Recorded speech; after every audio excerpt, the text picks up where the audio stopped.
सुप्रभात दोस्तों। एक दो परिवार एक दूसरे के पड़ोस में ही रहते थे। अक्सर एक परिवार हर वक्त लड़ता रहता था, जबकि दूसरा परिवार शांति से और मैत्रीपूर्ण तरीके से रहता था। एक दिन झगड़ालू परिवार की पत्नी ने शांत पड़ोसी परिवार से ईर्ष्या महसूस करते हुए अपने पति से कहा, अपने पड़ोसी के यहाँ जाओ और देखो कि इतने अच्छे तरीके से रहने के लिए वे क्या करते हैं। पति वहां गया और छुप के चुपचाप देखने लगा। उसने देखा कि एक औरत फर्श पर पोछा लगा रही है। अचानक किचन से कुछ आवाज आने पर वो किचन में चली गई।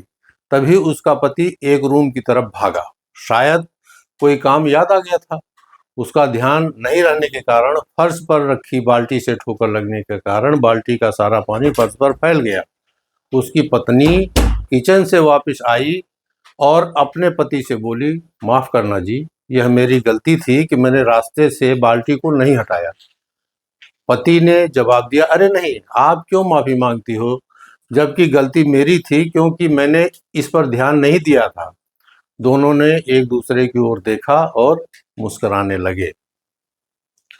अब उसके बाद में क्या हुआ कि वो जो पड़ोसी परिवार था, झगड़ालू परिवार, उसका पति जो छुपा हुआ था वापस घर लौट आया। उसकी पत्नी ने पड़ोसी की खुशहाली का राज पूछा। पति ने जवाब दिया, उनमें और हम में बस यही अंतर है कि हम हमेशा खुद सही होने के लिए कोशिश करते रहते हैं, एक दूसरे की गलती के लिए जिम्मेदार ठहराते रहते हैं एक दूसरे को, जबकि वो हर चीज के लिए खुद जिम्मेदार बनते हैं और अपनी गलती मानने के लिए तैयार रहते हैं। वह एक दूसरे को परखने की बजाय समझने की कोशिश करते हैं।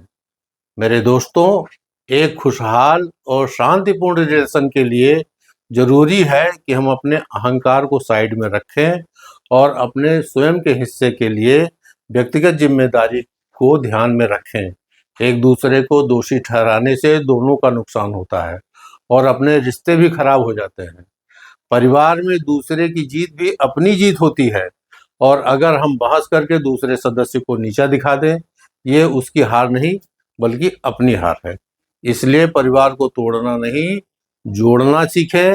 ऐसा करने से आप एक खुशहाल और शांतिपूर्ण परिवार का हिस्सा बनेंगे। थोड़ी फिक्र, थोड़ी कदर बहुत है जरूरी। जय हिंद, जय भारत।